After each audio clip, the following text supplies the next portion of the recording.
যেহেতু এখন পর্যন্ত আওয়ামী লীগ নিষিদ্ধ দল বা ব্যান্ড দল, তাদেরকে ছাড়া যদি একটা ভোট হয়, সেক্ষেত্রে জাতীয় পার্টি কারোর সাথে জোট করতে পারে। জোট করার মুখ্য উদ্দেশ্য কয়েকটা। আমার যদি 10টি বা 20টি 25টি আসন থাকে, আমি জোট করে যদি আরো 10টি বা 15টি আসন পাই, আবার আমার 100-200 আসনে আমার ভোটগুলো দিয়ে আরেকটি বড় দল কিছু আসন বেশি পায়, তাহলে এটা ভাইস ভার্সা বেনিফিশিয়াল হয়। সেক্ষেত্রে জোট হতে পারে। আমরা এ বিষয়ে ওপেন। আর আপনি যেটা কিন্তু বললেন, কিন্তু জি, ব্রিজ পাঠক আপনি শেষ করেন প্লিজ। জি, আরেকটা হচ্ছে যে হ্যাঁ, আমরা জোট করি, আমাদের সাথে তো জোট করে, এটা কখনো একতরফা না, এটা অলওয়েজ ভাইস ভার্সা বেনিফিশিয়াল। কারণ ওই জোটের ডিফারেন্সটাই তো ডিফারেন্স করে। 2001 হচ্ছে perfect example, text book example. Okay. 2001-এ যদি আমি শেষ করে দিচ্ছি, হুম। জাতীয় পার্টির ভোটটা যদি আওয়ামী লীগে যেত, তাহলে 2008-এ হয়তোবা আওয়ামী লীগ, 2001-এ হয়তোবা আওয়ামী লীগ সরকার ক্ষমতায় আসতো। 2001-এর ভোটের হিসাব না, বলছি। না, ব্যারিস্টার পাটোয়ারি, আপনার জোটের গণিত ঠিকই আছে, মানে জোট করলে যে ভোট বাড়বে, জোট করলে যে এক ধরনের এটা হয়, সেটা ঠিকই আছে। কিন্তু আপনি আমাকে বলেন যে জুলাই আগস্টে যা নিয়ে আন্দোলন হলো, যেই ব্যবস্থার এগেনস্টে আন্দোলন হলো, তাতে আপনার কাছে কেন মনে হয় যে জাতীয় পার্টির সঙ্গে কেউই জোট করতে আগ্রহী হবে? কারণ যদি এটাকে আপনি একটা আদর্শের লড়াই বলেন, আওয়ামী লীগের কোন অন্যায় জাতীয় পার্টি আসলে করে নাই, জাস্ট খালি প্রধানমন্ত্রী চেয়ারে বসাটা ছাড়া? না না, আওয়ামী লীগের বিরুদ্ধে গণহত্যার অভিযোগ আছে, ব্যাংক লুটের অভিযোগ আছে, ভোটের অভিযোগ আছে। হ্যাঁ, ভোটে আপনি বলতে পারেন জাতীয় পার্টিও ভোটে অংশগ্রহণ করেছিল। হুম। অংশগ্রহণ করে 100 আসন পেয়েছে, 200 আসন পেয়েছে তা না। 14 সালের ভোটটা খুবই কোশ্চেনেবল। হুম। 14 সালের ভোট থেকেই দেশের সমস্যার সূত্রপাত হয়েছে। হুম। এবং 14 সালেই জাতীয় পার্টি দুই ভাগ হয়ে যায়। এক ভাগ ভোট বর্জন করে, হুম। আরেক ভাগ ভোটে অংশগ্রহণ করে। হুম। এক ভাগ মন্ত্রিসভায় যায়, আরেক পদ সম্পূর্ণ সংসদের বাইরে চলে যায়। এবং সেই ধারাটার কারণেই পরবর্তী রাজনীতিটা ডিকটেট করত জাতীয় পার্টির আওয়ামী লীগ অংশটা। এখন আপনি হুম। বলতে পারেন জাতীয় পার্টিতে এমনটা হয় কেন, বিএনপিতে তো হয় না। হ্যাঁ, এটা সত্য, হুম। জাতীয় পার্টিতে এটা হয়েছে, বিএনপিতে হয়নি। বাট 14 সালে এরশাদ ভোট বর্জন করেছিলেন, আপনি নিজেও সেই সময় হুম। একদম হুম। রিপোর্ট করেছিলেন এবং টকশোয় কথা বলেছিলেন। এবং হুম। ভারতের পররাষ্ট্র সচিব আসছিল, তার সামনেও এরশাদ বলেছিল আমি ভোটে যাব না। হুম। তো এরপরে তো তাকে সিএমইচি নিয়ে যাওয়া হলো। তো উত্তরবঙ্গের আচ্ছা, বেশিরভাগ এখানে আসনে একটু আমরা তখন এখানে এমপি একটু ছিলাম না। এখানে একটু মানে আমরা এই আলোচনাগুলি আপনার কাছ থেকে একটু শুনতে চাই, শুধু একটু জানতে চেয়ে রাখি যে এরশাদ সাহেব কি ভোটে গিয়েছিলেন সিএমএইচে গিয়ে সেনাবাহিনী তার মাথায় পিস্তল ধরেছিল বলে, নাকি জাতীয় পার্টি আসলে ভারতমুখী দল পররাষ্ট্র সচিবের আসার কারণেই তাকে সিদ্ধান্ত বলতে, মানে ভারতের পররাষ্ট্র সচিব আসার কারণে এরশাদকে সিদ্ধান্ত বদলাতে হয়েছিল? না, আমি পুরো জিনিসটা একদম নিজে প্রত্যক্ষ করেছি। এরশাদ হুম। স্যার প্রত্যাহার করলেন, 2 দিন হুম। ছদ্মবেশে ছিলেন হুম। এবং 2 দিন উনি পালিয়েছিলেন। হুম। ওই 2 দিনে আমাদের ধারণা ছিল বিএনপি জামাত ঢাকা শহরে একটা আন্দোলন হবে, হুম। ভোট হবে না। হুম। এবং অঙ্কও বলছিল ভোট হবে না। শুরুর দিন শেঠগুপ্ত বললো ভোট পিছিয়ে দেওয়া উচিত। হুম। 2 দিন কোথাও কিছু হলো না। 2 দিন পরে সুজাতা সিং আসলেন, এরশাদ স্যার না করে দিলেন। হুম। এরপরে তাকে সিএমএইচে নিয়ে যাওয়া হয়। হুম। এরপরে উনি সিএমএইচে আটক ছিলেন। এরপরে উনি সরাসরি শপথের পরের দিন ওনাকে নিয়ে আসা হয় এবং তখন উনি শপথ করেন। শপথ হয়ে যায় সবার, ওনার শপথটা পরে হয়। হুম। যেহেতু একটা ভোট হয়ে যায়, তখন আসলে তার কিছু করার ছিল না। তো পুরো জিনিসটার মধ্যে আমি মনে করি হয়তোবা একটা ইনক্লুসিভিটি ট্রাই এরশাদ স্যার শেষ পর্যন্ত করেছিলেন, যে সকল দল মিলে যেন একটা ভোট হয়। উনি জেনুইন ট্রাই করেছিলেন। ট্রাইটা নানা কারণে ফেইল্ড হয়েছে। তো সেখান থেকেই তো আসলে বাংলাদেশের সব সমস্যার সূত্রপাত আমি আমি শুরু হলো। আমি আমি একমত। আমার প্রশ্নটা ছিল যে এই যে উনি এটা যে ফেল হলো, এইটা আপনি যেহেতু প্রত্যক্ষ সাক্ষী, আমার কথা হলো এর মধ্যে ভারত ফ্যাক্টর বেশি কাজ করছে না আর্মি ফ্যাক্টর?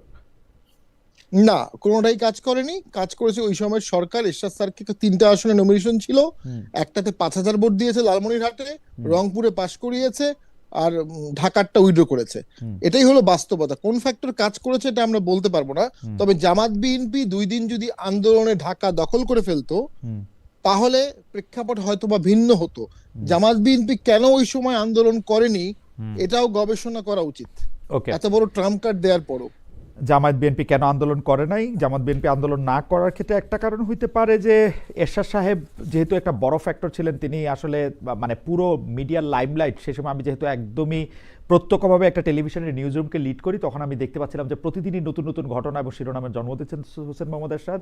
কখনো তিনি বলছেন আমার মাথার কাছে পিস্তল আছে, আমার সাথে বেশি বাড়াবাড়ি করলে, আপনাদের নিশ্চয়ই মনে থাকবে সেই সময়কার কথা, তিনি মানা করছেন যে তিনি কি তার মৃতদেহ আসলে এই নির্বাচনে যাবে না, তারপরে আবার তিনি নির্বাচনে যাচ্ছেন।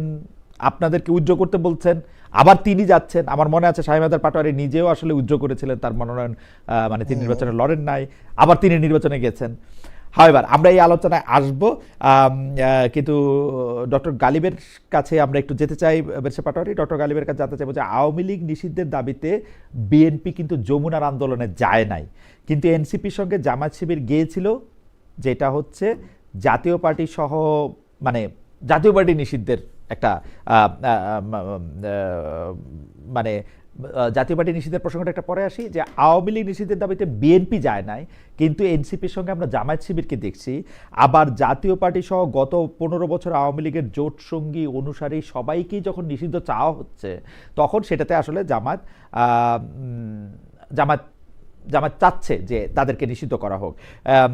এই ক্ষেত্রে কি আমাদের এরকম মনে হতে পারে যে জামায়াত আসলে বিএনপি বাদে, এনসিপি বাদে বাকি দলগুলো যারা একটু ভোট পেতে পারে তাদের সবাইকে নিষিদ্ধ চায় এই কারণে যাতে মাঠটা ফাঁকা চায়, অর্থাৎ বিএনপি এরকম একটা দাবি করতেছে? ডক্টর গালিব, আপনার কাছে কি মনে হয় যে জামায়াতের দাবিটা কি এই কারণে যে মাঠটা ফাঁকা পাওয়ার জন্য? না খালেদ ভাই, থ্যাংক ইউ আমাকে ইনভাইট করার জন্য। শামীম ভাইকেও ধন্যবাদ আমাদের সাথে জয়েন করার জন্য। আমি শামীম ভাইকে মাঝে মধ্যে শুনি, উনি খুব সুন্দর করে কথা বলেন, and very nice to see him here. তো দেখেন, এখানে ফান্ডামেন্টাল কোশ্চেনটা পলিটিক্যাল লেন্স থেকে না, ফান্ডামেন্টাল কোশ্চেনটা হলো যে আমরা ফ্যাসিবাদের বিয়ন্ডে যাইতে চাই। আমরা আর কখনোই চাই না যে আওয়ামী লীগের মতো আর কোনো পলিটিক্যাল পার্টি এসে এই দেশে গণতন্ত্রকে শেষ করে দিয়ে একটা ফ্যাসিস্ট সিস্টেম তৈরি করুক এবং কেউ হাসিনা হয়ে উঠুক। এটা হচ্ছে আমাদের স্ট্রেইট ফরওয়ার্ড পজিশন। এবং আমি মনে করি যে এখন জামাত, বিএনপি এবং এনসিপি যারা এই সংস্কার প্রক্রিয়ার মধ্য দিয়ে যাইতেছে, তাদেরও এইটা মোরাললেস একটা টার্গেট তাদের আর কি। আপনি ভিন্ন ভিন্ন জায়গায় কিছু কিছু জায়গায় হয়তো দেখবেন যে সব জায়গায় অ্যাগ্রি করে না, কিন্তু মোরাললেস এটা হলো তার মূল জায়গা। এখন আমরা যদি চাই যে এই ফ্যাসিবাদ আর না আসুক, তাহলে আপনাকে প্রথমে চিন্তা করতে হবে যে আওয়ামী লীগ যারা এখানে আইসা এইভাবে ফ্যাসিবাদ তৈরি করছে, তাদেরকে যদি আমি এখন আবার সুযোগ দিই, তারা আইসা আবার একই কাজ করবে, তাহলে আমি আওয়ামী লীগকে আসতে দিব না। সেকেন্ড হলো, যারা আওয়ামী লীগের সাথে ছিল, ধরেন যে 14 দল, আমাদের শামীম ভাইয়ের পার্টি, যারা আওয়ামী লীগের সাথে ছিল, এই সিস্টেমকে যারা নিজেরা এর বিপক্ষে দাঁড়ায় নাই। যেমন শামীম ভাই বলতেছেন যে আওয়ামী লীগ এবং বিএনপি এবং জামাত 2 দিন যদি আন্দোলন করতো তাহলে ওনাদের জন্য সহজ হতো, কিন্তু ওনারা তো একটা পলিটিক্যাল পার্টি, জনগণের কাছে তো ওনাদের দায়বদ্ধতা আছে। আপনি প্রশ্ন করছেন যে ভারত ফ্যাক্টর না আর্মি ফ্যাক্টর, দেখেন এখানে 3টা ফ্যাক্টর, ভারত, আর্মি, আওয়ামী লীগ। তা আমার একটা পলিটিক্যাল পার্টি যদি ভারত অথবা আর্মি অথবা আওয়ামী লীগের চাপে আপনার কম্প্রোমাইজ করে ফেলে এবং গণতন্ত্রের পক্ষে না দাঁড়ায়, তাহলে সেই পলিটিক্যাল পার্টি তো জনগণের কাছে গ্রহণযোগ্য হয়ে ওঠে না। সেই পলিটিক্যাল পার্টিকে তো আমি দেশের জন্য ট্রাস্ট করতে পারি না। তো আমাদের প্রথম প্রশ্নটা এখানে, আওয়ামী লীগকে আপনি শর্ট টার্মে রাজনীতিতে আসতে দিতে পারবেন না। আওয়ামী লীগের বিচার হইতে হবে, জুলাইয়ের সাথে তার রিকনসিলিয়েশন হইতে হবে, তারপর একটা আলাপ আলোচনার মধ্যে দেশে আসবে। সে 3টা নির্বাচন চুরি করছে, 3টা নির্বাচন বাইরে থাকবে, তারপর আপনি তার আসার ব্যাপারে কথা বলবেন। সেকেন্ড হলো, যারা আওয়ামী লীগের সাথে এখানে আপনার অ্যালাইন্ড ছিল এই 14-15 বছরের মধ্যে, ধরেন প্রথম 5 বছর আপনি বাদ দেন, লাস্ট 10 ইয়ার্স যখন ইলেকশন অলরেডি চুরি হয়ে গেছে, এরপর আওয়ামী লীগের সাথে যারা গেছে তাদের একটা পানিশমেন্ট হইতে হবে। এই পানিশমেন্টটা আওয়ামী লীগের সমান হবে না, আওয়ামী লীগের চেয়ে তার একটু ছোট হবে, কিন্তু there should be a punishment. সেটা নিয়ে আলাপ আলোচনা করতে হবে। এখন আপনি আওয়ামী লীগের যদি 3টা ইলেকশনে বাদ দেন, তাদেরকে 2টা থেকে বাদ দিবেন অথবা 1টা থেকে বাদ দিবেন, কিন্তু they should undergo a punishment. এটা যদি না হয়, তাহলে আমরা ক্লিয়ার এক্সাম্পল তৈরি করতে পারবো না। ডক্টর গালিব, আপনার প্লট ঠিক আছে, কিন্তু আমরা আপনার আগে থেকে মানে আওয়ামী লীগ নিয়ে আমার আসলে আপনার সঙ্গে আলাপ না, আমি আপনার সঙ্গে আলাপটা করতে চাই ফেসিজম নিয়ে। আপনি শিক্ষক মানুষ, আপনি নিশ্চয়ই ফেসিজম আমার থেকে অনেক বেশি গুণ পড়াশোনা করেন, ব্যাখ্যাও করতে পারবেন, কিন্তু আমি ফেসিজমের সকল লক্ষণ এখন জামাতে ইসলামের মধ্যে দেখতে পাই। খুবই আনফরচুনেট, আমি এতদিন দেখি নাই, কিন্তু এখন কিন্তু দেখতে পাই। এখন জামাতে ইসলামের নেতাদের মুখে শুনি প্রশাসন কেন তাদের সাহায্য করতে হবে ইহকাল। আমি জামাতে ইসলামের নেতাদের মুখে শুনি পরকাল থেকেও তারা কিভাবে ডিরেকশন পেয়ে গেছেন যে তারা কিভাবে গিয়ে নেতা হবেন। আমি জামাতে ইসলামীকে আপনি কিভাবে দেখেন আমি জানি না, আমি কিন্তু দিনে দিনে দেখতেছি যে ফ্যাসিজমের চূড়ান্ত যে রূপটা আমি যতটুকু বুঝি ওইটার মধ্যে তারা হয়ে উঠছেন। আমি কারো নাম বললাম না, আপনি এগুলো আরো খুব ভালো করে জানেন। খালেদ ভাই, আমি এটাকে একটু রেসপন্স করি। দেখেন, আপনার যেই জায়গা থেকে প্রশ্নটা আসতেছে এবং যেই ডাটা পয়েন্ট আপনি ইউজ করতেছেন, আমি আপনার সাথে এগ্রি করি, এই ডাটা পয়েন্ট এক্সিস্ট করে, কিন্তু আমাদেরকে যেটা দেখতে হবে যে এই ডাটা পয়েন্টগুলো কতখানি প্রমিনেন্ট এবং কতখানি ফ্রিকোয়েন্ট এবং কতখানি জামাতের মেইন স্ট্রিম। যেমন আপনি ধরেন, আপনি যদি সোশ্যাল মিডিয়ায় গিয়ে নানান লোকের বক্তব্য তোলেন, অথবা আপনি যদি দেখেন যে সমাজের কোন জায়গায় কি হইতেছে, তাহলে সেগুলোর মধ্যে থেকে কনক্লুশন আসাটা কঠিন হবে। আমাদের আরেকটু কেয়ারফুলি এটাকে এক্সামিন করতে হবে। যেমন আমি একটা এক্সাম্পল দিই, যে জামাতের শাহজাহান চৌধুরী কয়েকদিন আগে চট্টগ্রামে যে বক্তব্য দিচ্ছেন প্রশাসন নিয়ে, এই বক্তব্যকে যদি আপনি ফেস ভ্যালুতে ধরেন এবং এটাকে যদি বলেন আপনি যে এটা জামাতের মেইন স্ট্রিম পজিশন, তাহলে আপনার এই বক্তব্য ঠিক আছে। কিন্তু এট দ্য সেম টাইম আপনি আরেকটা ডাটাকে যদি প্রসেস করেন, যে জামাত তো কয়েকদিন আগে তাদের সেক্রেটারি জেনারেল এক বিবৃতিতে বলছে যে তারা সকল এসপি এবং ডিসি লটারির ভিত্তিতে দিতে বলতেছে, যাতে করে কোনো দলীয় লোক সেখানে না যায়, যে লটারি হোক, লটারির ভিত্তিতে যারে পড়ে তারে দিবে। তো এটা যখন জামাতের পজিশন, তখন তো আপনার এই ডাটার কাজ করতেছে না, সে আসলে ফ্যাসিবাদ চায়। তো আপনি আসলে এটাকে যদি এইভাবে দেন যে আমরা জুলাইয়ের পরেও বাংলাদেশের রাজনীতিতে অনেকগুলো এলিমেন্ট হিয়ার অ্যান্ড দেয়ার দেখি, যে যেটা আসলে এই ফ্যাসিবাদী প্রক্রিয়াটাকে আবার ফিরায় আনার অথবা তাদের মধ্যে নিজেরা পাওয়ারে গেলে এক ধরনের ফ্যাসিবাদী প্রক্রিয়ায় যাইতে পারে, এই সম্ভাবনা উকিঝুঁকি দেয়, আমি আপনার সাথে ডিসএগ্রি করব না। কিন্তু আপনি যদি কনক্লুশন টানতে চান যে আমি জামাতকে স্পেসিফিকলি এই প্রবণতার মধ্যে দেখি, তাহলে আমি বলবো যে না, তাহলে আমাদের কেস বাই কেস যাইতে হবে, যে জামাতের পার্টির স্ট্যান্ড কি, কোথায় তার লিডাররা কি বলতেছে। ওকে, আমরা পার্টি স্ট্যান্ড নিয়ে একটু ডক্টর কালিব আপনার সাথে কথা বলি। আপনার সাথে আপনি যে 2-3টা ব্যাপার বলছেন যে এটা আসলে আমরা জামায়াতের বক্তব্য হিসাবেই দেখব কিনা। এখন ধরেন আমি ডেভিলস অ্যাডভোকেট, আমাকে যদি আমি যদি বলি যে জামায়াতের এটা মেইন স্ট্রিম বক্তব্য হয়ে যেত যদি না আপনারা ফিল করতেন যে এই বক্তব্যটার একটা সোশ্যাল ব্যাকল্যাশ দেখা যাচ্ছে, এই বক্তব্যটা এত জনপ্রিয় হইতেছে না, আপনি এটাকেই মেইন স্ট্রিম বক্তব্য করতেন কেন? আমি আপনাকে বলি, আরও যেসব ঘটনাগুলি ঘটতেছে বাংলাদেশে, এটা ধর্মের নামে হোক, এটা আদর্শের নামে হোক, এটা পুরাতন আদর্শ বা ফেসিবাদকে ভাগানোর জন্য হোক, যে মুভমেন্টগুলি হইতেছে, জামায়াত কিন্তু এইটার মধ্যে কোনটারে পার্ট নিবে এবং কোনটা সমালোচনা করবে সেটা পিক অ্যান্ড চুজ করতেছে, এবং খুব নিষ্ঠুরভাবে পিক অ্যান্ড চুজ করতেছে। কিন্তু আপনি যদি খেয়াল করেন তাহলে আপনি দেখবেন যে ধরেন চরম, মানে আমি এমনিতে আপনার সাথে কথা বললে যেটাকে আমার চরম অন্যায় বলে মনে হয় বা আপনি যেগুলি বলেনও, সেই অন্যায়টাকেও জামাত সমর্থন করতেছে। আমি আবারও উদাহরণ দিলাম না, উদাহরণগুলি নিশ্চয়ই আপনার সামনে আছে। কয়েকদিন আগে যেই উদ্দেশ্যে একটা কারাগারে লোক নিক্ষেপ হোক, অন্য একটা জায়গার কিছু ভেঙে দেওয়া হোক, অন্য একটা কিছুর পুড়িয়ে দেওয়া হোক, এগুলির ব্যাপারে আপনাদের অবস্থানটার ক্ষেত্রে আমি বলতেছি, বা জামাতের অবস্থানের ক্ষেত্রে বলতেছি। জি না, আমি যদি আপনি এখানে এভাবে আসেন যে বাংলাদেশের রাজনৈতিক সংস্কৃতি এখনো যথেষ্ট পরিমাণ গণতান্ত্রিক হয়ে ওঠে নাই, এবং রাজনৈতিক দলগুলোর যে আভ্যন্তরীণ আন্ডারস্ট্যান্ডিং, সেই আন্ডারস্ট্যান্ডিংকে যদি আপনি আনচেকড ছেড়ে দেন, তাহলে আমরা একটা ভালো গণতন্ত্র পাবো না। আপনি যদি এই কথা বলতে চান, আমি আপনার সাথে 100% এগ্রি করি। দেখেন, গণতন্ত্রে আমরা যে সেপারেশন অফ পাওয়ার বলি, যে নির্বাহী বিভাগ, বিচার বিভাগ এবং আপনার সংসদ আলাদা থাকবে, কেন বলি? কারণ আমরা মানুষকে ট্রাস্ট করি না। আমরা মনে করি মানুষের হাতে অ্যাবসোলুট পাওয়ার দিলে তারা অ্যাবসোলুটলি করাপশন করবে। তার ফলে আমরা একটা সিস্টেম তৈরি করতে চাই, যে সিস্টেমের মধ্যে চেক অ্যান্ড ব্যালেন্স থাকতে হবে। এই কথা বিএনপির জন্য সত্য, এই কথা জামাতের জন্য সত্য। জামাত এমন কোনো ফেরেশতাদের দল না যে আপনি মনে করবেন যে তাদেরকে কোনো চেক অ্যান্ড ব্যালেন্সের মধ্যে না রাখলেও তারা আপনাকে একেবারে ধরেন 100% পারফেক্ট ইসলাম উপহার দিবে। এটা হয় না মানুষের দিয়ে।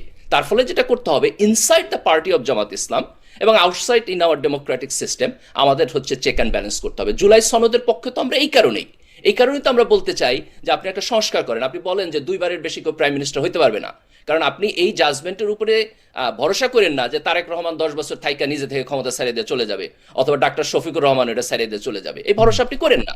আমরা সিস্টেম ডেভেলপ করি। এই যে আপনি বললেন যে জামাতকে যদি আমরা একটা পাবলিক সমালোচনার মধ্যে না রাখি, তাহলে জামাতের রাজনীতিও একটা ফ্যাসিবাদী প্রবণতার দিকে যাইতে পারে, coat unquote. I agree with that. এটা শুধু জামাতের জন্য সত্য না, প্রত্যেকটা পলিটিক্যাল পার্টির জন্য সত্য। এই কারণে আমাদের সমাজে সিভিল সোসাইটি থাকতে হবে, এই কারণে খালেদ ভাই আপনাকে কথা বলতে হবে, এই কারণে আমাকে কথা বলতে হবে, এই কারণে শামীম ভাইকে কথা বলতে হবে যে কেন জাতীয় পার্টি এই বাজে রাজনীতি করলো গত 10 বছর। সেই প্রশ্ন উত্তর তাকেও দিতে হবে। আমরা সবাই মিলে যদি এটা না করি, তাহলে আপনি কোনোদিন কারো উপর ভরসা করে যাবেন। অবশ্যই সবাইকে দিতে হবে। আমি জাস্ট একটা জিনিস আপনাকে বলি ডক্টর গালিব, আপনার সঙ্গে কথা বলা, মানে দর্শকরা হয়তো জানে না, আমি ক্যামেরার বাইরেও ডক্টর গালিবের সাথে কথা বলতে চাই, বলি, এবং তার কথা তো আমি শুনি। সেই জন্য আপনার সাথে কথা বলতে সময় আমি আপনাকে কোট করি যে এই যে আবুল সরকার গ্রেপ্তার ও পরবর্তী ঘটনা প্রবাহ নিয়ে আপনি মন্তব্য করেছেন, আপনাকে কোট করি, ধর্মের বিশ্বাস, শিক্ষা এবং নবী রাসূলের প্রতি যেহেতু মানুষের অসীম ভক্তি ও শ্রদ্ধা থাকে, মূর্খ এবং ইতরের মতো এইটাকে আঘাত করা কোনো বাক স্বাধীনতা নয়, বরং অত্যন্ত নিচু স্তরের অসভ্যতা।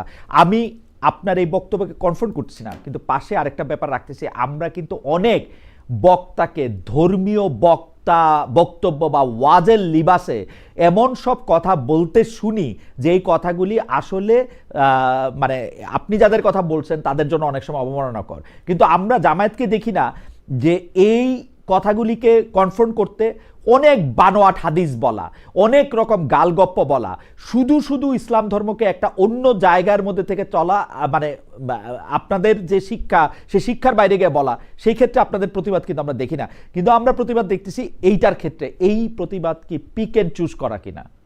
না খালেদ ভাই দেখেন, এইখানে এই এই এই যে যেই ব্যক্তির ব্যাপারে কথা বলা হচ্ছে, উনি যে অফেন্সিভ ল্যাঙ্গুয়েজ বলছেন, এই অফেন্সিভ ল্যাঙ্গুয়েজের কোনোভাবেই আমরা জাস্টিফাই করতে পারবো না, এটা আলোচনার বাইরে রাখতে হবে।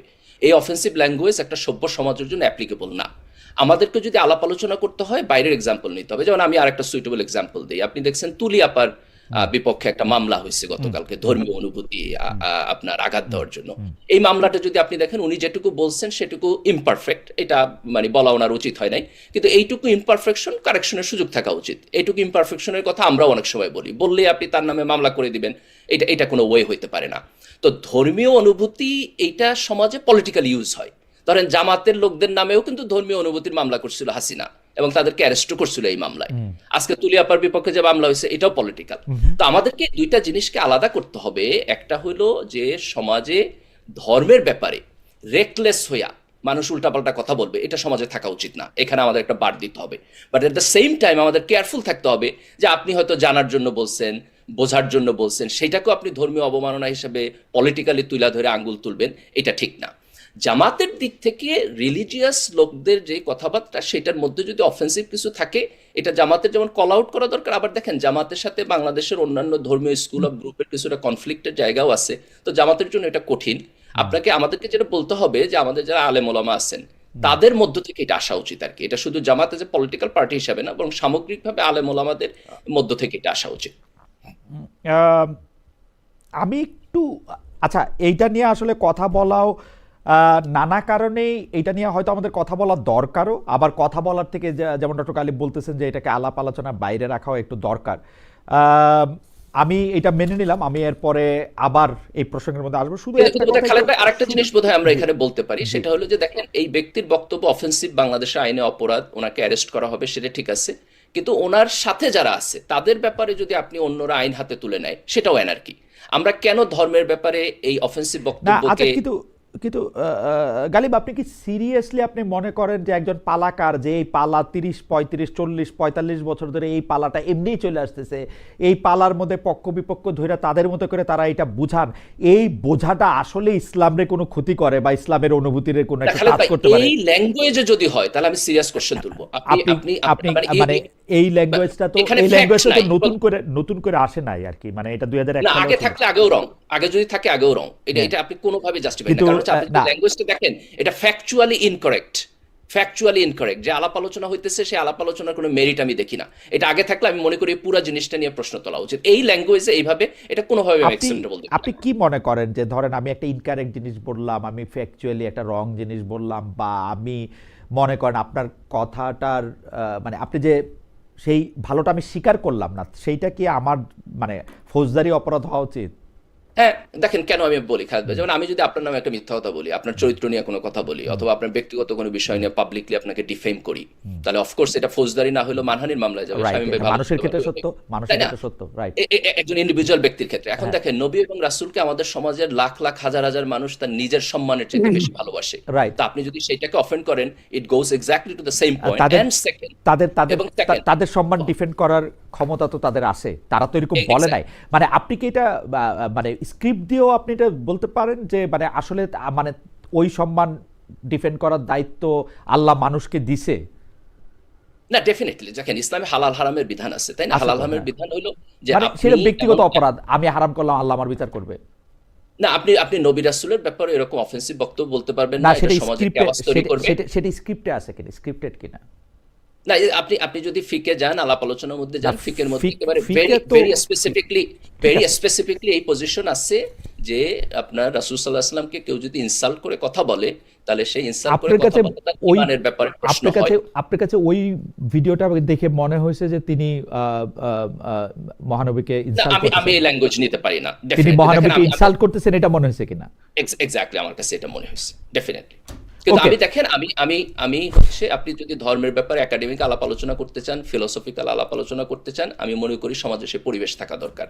কিন্তু আমি সমাজের মধ্যে যে সমস্ত লোকদেরকে অত্যন্ত নিচু এবং ইতর স্তরের শব্দ দিয়ে এটাকে আপনার আঘাত করার যে প্রবণতা বিভিন্ন জায়গায় দেখি, এটার ব্যাপারে আমি খুবই ডিস্টার্ব। আমি এইটাকে স্বাধীনতা দিতে ইন্টারেস্টেড না। আমার কাছে মনে হয় যে এটা স্বাধীনতার ব্যাপার না। আমার কাছে মনে হয় যে আমি যতদূর বুঝি, আমার কাছে মনে হয় যে গালাগালি, মিথ্যা কথা, এগুলির আয়ু খুব কম, এগুলির ব্যাপ্তিও খুব কম। মানে এটা 1400 বছর ধরে চলে আসতেছে বা 2000 বছর ধরে চলে আসতেছে, ভালো লোকদের, মহান লোকদের গালাগালি করা। গালাগালি বা মিথ্যাও যদি হয় সেইটার ক্ষেত্রে সেটা যায় না। আমি আমি আমি না, প্রয়োজনটা কি আমার বলেন। আমি আমি আমাদের ইসলামিক আমাদের আমি সমাজকে আমি আপনি যদি আমি কোশ্চেনটা আমি আরেকভাবে আমি করেন, যদি বলি যে 1400 বছর আগে বা 570 খ্রিস্টাব্দ থেকে শুরু হয়ে 610-এর নবুয়ত প্রাপ্তি থেকে শুরু হয়ে যত দিন গেছে, একদিনও হয়তো এরকম যায় নাই যে তাকে তার নিজের দলের লোকদের, নিজের গোষ্ঠীর লোকদেরও গালাগালি না শুনতে হয়েছে। বাট আমি জানি না, সেই জন্য আমি স্ক্রিপ্ট খোঁজ করতেছিলাম যে এইটার জন্য তার ফৌজদারি শাস্তি দেওয়ার দরকার আছে নাকি তাকে আসলে মানে না, আপনি যদি পানিশমেন্টের জায়গায় প্রশ্ন তুলতে চান যে ধরেন যে এটার পানিশমেন্ট প্রসিডিউরটা কি হবে, তাহলে এটা নিয়ে ধরেন আলেম ওলামাদের আলাপ আলোচনা করতে হবে। একজন যদি ধরেন যে ফার্স্ট টাইম অফেন্স যদি হয়, সে যদি সরি বলে, তার কারেকশনের সুযোগ না না থাকা উচিত, না না তাই না? তাকে আটক দ্যাটস করাটাই সেন্টেন্সিং ইজ এ ডিফারেন্ট জিনিস। আপনি যদি গিলটি নন গিলটি বলেন, তাহলে আমি বলবো যে হি ইজ গিলটি। সেন্টেন্সিং নিয়ে যদি আলাপ করতে চান, তাহলে আমি বলবো দ্যাট উইল বি এই কমপ্লিটলি গিলটিটা ডিফারেন্ট। এই গিলটিটা আপনিই বলতে চান?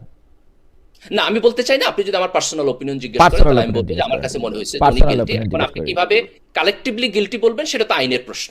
ওকে, আমাকে একজন বলছেন, আমি একটু যাচ্ছি বেরিসা পাটোয়ারির কাছে। বেরিসা পাটোয়ারির কাছে অনেকগুলি বিষয় নিয়ে আমাদের কথা আছে, আমরা বেরিসা পাটোয়ারির কাছে যাচ্ছি। একজন, উনার নাম মমিন 9894, মানে এটা হয়তো উনার নাম না, কিন্তু উনি অনেকগুলি মেসেজ পাঠিয়েছেন, দেখে আমি একটু পড়ে শোনাচ্ছি। খা মহিউদ্দিন, আপনার ইসলামের নলেজ খুব সীমিত, আপনি এই আলোচনা বেশি টানাটানি না করে যে বিষয়ে আপনার এক্সপার্টিজ আছে সেটা নিয়ে আলোচনা করেন। আমি খুবই দুঃখিত, আপনার কথা সত্য, আসলে আমার ইসলামের নলেজ সীমিত, কিন্তু আমার খুব বেশি নলেজ আসলে কোনো বিষয়ে নাই।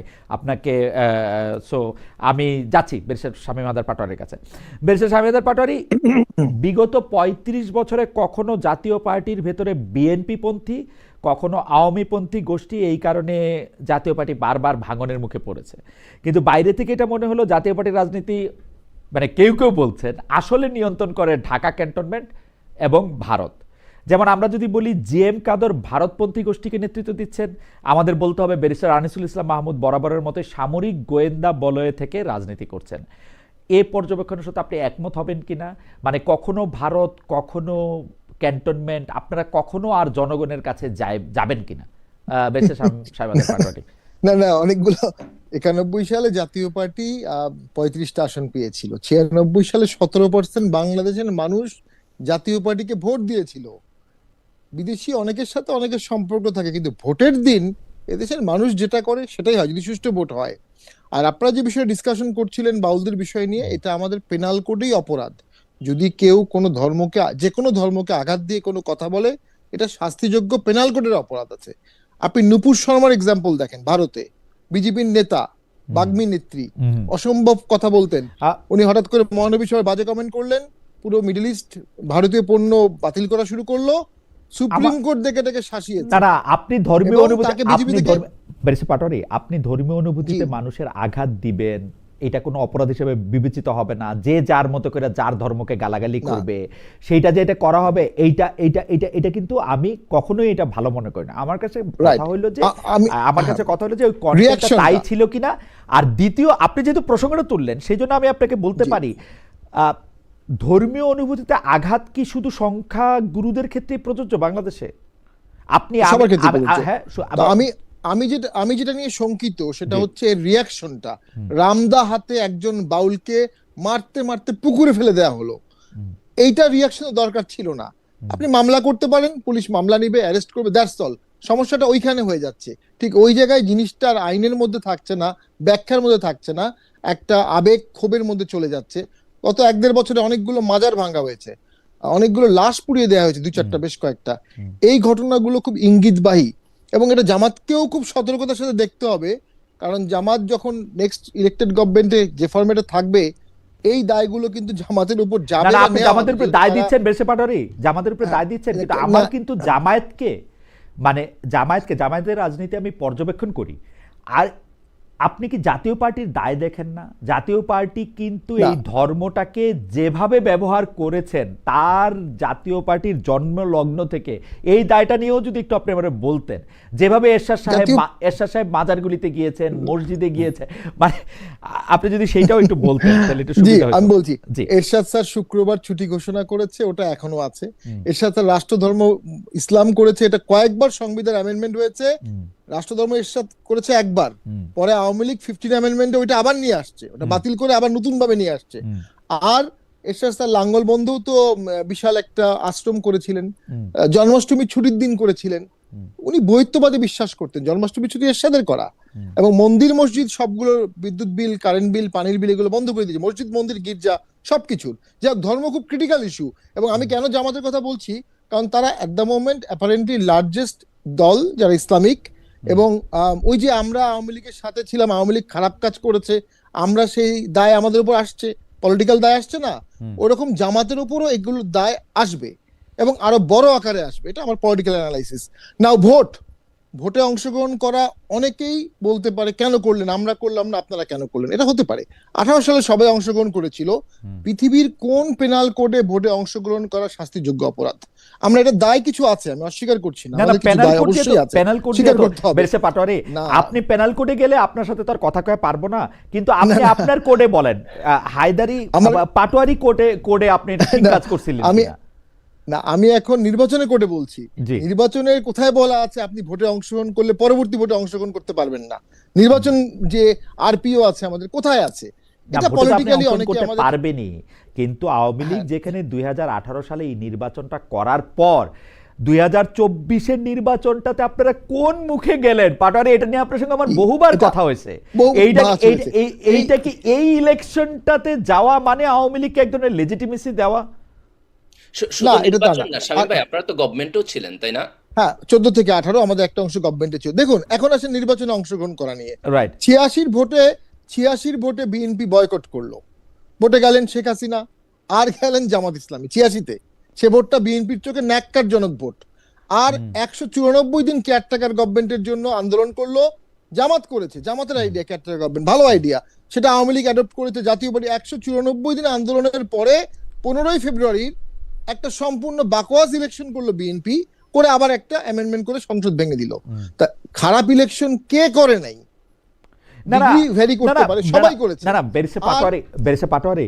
আমরা যদি এইটাকে একদম, আমি জানি না বাগধারাটা ঠিক মতো প্রয়োগ করা হলো কিনা, এইটা একদমই শাক দিয়া মাছ ঢাকা। মানে আপনাকে যখন আমি জিজ্ঞেস করলাম আপনি এটা কেন করছেন, তখন আপনি বললেন আপনার খালাতো ভাইও তো করছে, কিন্তু এইটা কি আপনার করাটাকে জাস্টিফাই করে কিনা?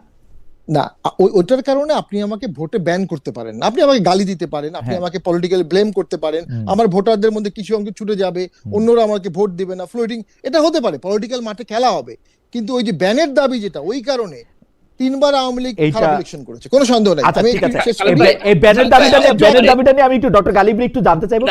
আমার এলাও করলে আমি শামীম ভাইকে একটা কোশ্চেন করতে চাই। এটা আপনি একটু শেষই করেন। হ্যাঁ গালিব, এটা নিয়ে আপনি একটু প্রশ্ন করেন। আপনি একটু মনে রাখেন যে এটা নিয়ে আপনি একটু বলবেন তো, যে উনি একটা স্পেসিফিক প্রশ্ন করছেন যে ব্যান তো হইতে পারে না, তার ভোট কমবে, সেইটা জনগণকে জবাব দেবে, এটা আপনি বলবেন। কিন্তু আমাদের কথা শামীম পাটোয়ারি একটু শেষ করে নাকি আজ আসতেছে আপনার কাছে, আপনি একটু মনে রাখেন। আমার কথা হচ্ছে, হ্যাঁ, আওয়ামী লীগ 11 বছর খুবই কোশ্চেনেবল ভাবেই ক্ষমতা ছিল, আমি স্বীকার করছি। 14, 18, 24, 11 বছর না, 10 বছর 6 মাস অবশ্যই কোশ্চেনেবল। এখন এই জন্য আপনি 3টা ভোট বা 2টা ভোট আওয়ামী লীগকে বাদ দিবেন, সাথে জাতীয় পার্টিকেও বাদ দিবেন, এরকম একটা আমরা কথা শুনি। 3 গেছে 3 যাবে। তাহলে আওয়ামী লীগকে যে গ্রেনেড মারা হয়েছিল 21শে আগস্ট, তাহলে কি জামাত বিএনপিকেও 21শে আগস্টের মতো গ্রেনেড মারতে হবে? বিএনপির আমলে 63 জেলায় বোম ফুটেছিল, তাহলে আবার কি 63 জেলায় বোম ফুটাতে হবে? মানে না না, কিন্তু আচ্ছা ঠিক আছে, আজারে ফুটাইতে হবে না, আজারে ফুটাইতে হবে না। কিন্তু বেরসে পাটোয়ারি, আপনি একজন জুরিস্ট, আপনি বলেন তো যে এই 14, 18, 24 এই 3 নির্বাচন করার জন্য এবং আমাদের মাথায় জগদ্দল পাথরের মতো চাইপা থাকার জন্য আপনি কোনো শাস্তি রেকমেন্ড করবেন না? কোনো শাস্তি হবে না? মানে শাস্তিটা জনগণকেই দিতে হবে, এর বাইরে আর কি শাস্তি দিবেন? দেশ যদি বাঁচাতে চান, দেশে যদি অন্তর্ভুক্তি আপনি বিলিভ করেন, দেখেন 14 সালে অন্তর্ভুক্তি ছিল না, এটাই কিন্তু প্রবলেম। এবং সেখান থেকেই সংস্থার সূত্রপাত হয়েছে। 72-এর সংবিধানে ধর্মভিত্তিক রাজনীতি বন্ধ করে দিয়েছে, ওখান থেকে সূত্রপাত হয়েছে, কারণ অন্তর্ভুক্তি ছিল না। এখনো যদি অন্তর্ভুক্তি না রাখেন, সমস্যাটা সমাধান হবে না। আমি একটা প্রশ্ন করে ছেড়ে দিই, যখন 21শে আগস্ট বোম মারা হলো, তখন জামাত ইসলামী যে আচরণটা করেছিল, এটা কি ইসলামে জাস্টিফাইড কিনা? মানে ইসলাম একটা অন্যায়ের প্রতিবাদ করবে, ন্যায় বিচার চাবে, নাকি জজমিয়ার নাটক করবে? ওকে, আপনি এটা বলবেন ডক্টর গালিব, কিন্তু আপনি আমাকে একটা কথা বলেন তো, ইসলামিক আচরণ কি খালি জামায়াতে ইসলামীরই করতে হবে? জাতীয় পার্টি, বিএনপি, আওয়ামী লীগ কাউরে করতে হবে না? ইসলামের স্পিরিট সবাইকেই নিতে হবে, কিন্তু জামাত যেহেতু জামাতে জাতীয় পার্টি ইসলামী, ইসলামিক স্পিরিটে আপনি 3টা উদাহরণ দিলেন, শুক্রবার ছুটি করছে, ইসলাম ধর্ম রাষ্ট্র করছে, আর কোন ভাবে ইসলামরে অনুসরণ কইরা একটা মানে মানে যেটাকে বলে হচ্ছে যে আপনি তো অন্যায়কারীর সাথে থাকতে পারবেন না, আপনি তো যে চোর তার সাথে থাকতে পারবেন না, আপনি চোরের সাথে শুধু থাকেনই নাই, সে চোরকে মহান বানাইছেন, এটা কেমনে সম্ভব? দেখুন একটা বাস্তবতা হলো খালেদ ভাই, আমি যেটা অনুভব করছি বাংলাদেশে থেকে ঘুরে ফিরে, এবং মহাসচিব হওয়ার পরে সব জেলার খবর আসে, দেশে ইসলামাইজেশনের একটা নীরব বিপ্লব হয়ে গেছে। এই 8 সাল থেকে 24 সাল পর্যন্ত আওয়ামী লীগের যারা ইয়াং কিশোর বালক, তারা যুবক হয়েছে আওয়ামী লীগের খারাপ কাজ দেখে দেখে। তারা আওয়ামী লীগের কাজটার কারণেই সেটাকে ইন্ডিয়ারও খারাপ কাজ ভেবেছে, অ্যান্টি ইসলাম কাজও ভেঙেছে, এবং তারা ইসলামের দিকে ধাবিত হয়েছে, রাইট অর রং, কিন্তু তাদের মধ্যে একটা Islamic political party, Islamic political চেতনা চরম ভাবে আসছে। এটা তো কোনো অন্যায় কিছু না, ডেমোক্রেটিক্যালি আসছে, যেটা আপনার ছাত্র সংসদ নির্বাচনও দেখতে পাচ্ছি আমরা। কিন্তু প্রবলেমটা হলো যে এটার সাথে 71-এর একটা কনফ্লিক্ট তৈরি হয়ে যায় অনেক সময়। তো ভবিষ্যৎ বাংলাদেশ কিন্তু শার্প দুভাগে ভাগ হয়ে যাবে, একটা হবে প্রো 71 মোরাললেস, আরেকটা হবে অ্যান্টি, আমি শেষ করে দিচ্ছি, অ্যান্টি 71। এইখানে বিএনপির মতো মধ্যপন্থার দলগুলো খুব ডিফিকাল্টি ফেস করবে, দেখা যাবে জামাত এবং আওয়ামী লীগই আবার স্ট্রংলি দুটো পক্ষ লিড করবে, এটা সম্ভাবনা কিন্তু আছে। আমি বেরসে পাটোয়ারি একটা কথা বলে রাখি, আমি আপনার এই বক্তব্যের সাথে আমি একমত না। বাংলাদেশে ইসলামাইজেশন হয় নাই, বাংলাদেশের তরুণরা ইসলামিক রাজনীতির দিকে গেছে, সেটা আমি মানি না। এটা আমি তখনই মানবো যখন আমি দেখবো বাংলাদেশের লোক ঘুষ খায় না, বাংলাদেশের লোকজন অন্যায় করে না, মিথ্যা কথা বলে না। এইটাকে যে ইসলামাইজেশন বলে, এই ইসলাম আমি মানি না। এই মুখে আমাকে 2টা গালি দিয়া 4টা এটা করে এটার মধ্যে ইসলাম প্রতিষ্ঠিত না। যেদিন থেকে বাংলাদেশে মানুষ বলতে পারবে যে আমি ঘুষ খাই না, আমি টেন্ডারবাজি করি না, আমি অন্য জায়গায় কোনো অন্যায় করি না, তখন আমি বুঝবো যে এটার মধ্যে ইসলামাইজেশন হয়েছে। যেহেতু এটা ইসলামাইজেশন না, সেহেতু এটা টিকবে না, এটা পলিটিক্যাল ইসলাম, এটার মধ্যে ঝামেলা হবে। দেখি আমি একটু ডক্টর গালিবের কাছে যাই। ডক্টর গালিবরে আমি 2টা পয়েন্ট একটু নোট করতে বলছিলাম, ডক্টর গালিব নিশ্চয়ই নোট করছেন। ডক্টর গালিব, আপনার কাছে আসার আগে আমি একটু দর্শকদের কাছে জানতে চাইছিলাম যে সে করছে জুলাই গণ অভ্যুত্থান হচ্ছে একটা সন্ত্রাসী ঘটনা, আপনি দেখেন এখনো সে হচ্ছে আপনার বাসে আগুন দেয়। তো এই রাজনীতিকে আপনি কিভাবে জায়গা দিবেন? এই রাজনীতিকে তো আপনার জায়গা, মানে আওয়ামী লীগ যদি একটা ক্রিমিনাল এন্টারপ্রাইজ হয় তাহলে তো আপনি তাকে স্পেস দিতে পারবেন না। আওয়ামী লীগ যদি একটা পলিটিক্যাল এন্টারপ্রাইজ হয় তাহলে আপনি তার ব্যাপারে কথা বলতে পারবেন। তো এখন আওয়ামী লীগের বিচার শেষ করার আগে আমি তো মনে করি না যে আওয়ামী লীগ একটা পলিটিক্যাল ইনস্টিটিউশন, এটা তো একটা ক্রিমিনাল ইনস্টিটিউশন, যারা হচ্ছে একটা আপনার গণতন্ত্র বাদ দিয়ে বিচারের মাধ্যমে একটা শুদ্ধিকরণ হইতে হবে, বিচারের মাধ্যমে এক্স্যাক্টলি। আর শামীম ভাই যে প্রশ্নটা লিগালি তুলতেছেন, এটা তো লিগাল মামলা না যে হচ্ছে আমি আগের ইলেকশনে গেছি বলে এখনকার ইলেকশনে যাইতে পারবো না। মামলাটা হলো যে আপনারা ফ্যাসিবাদের সাথে ছিলেন।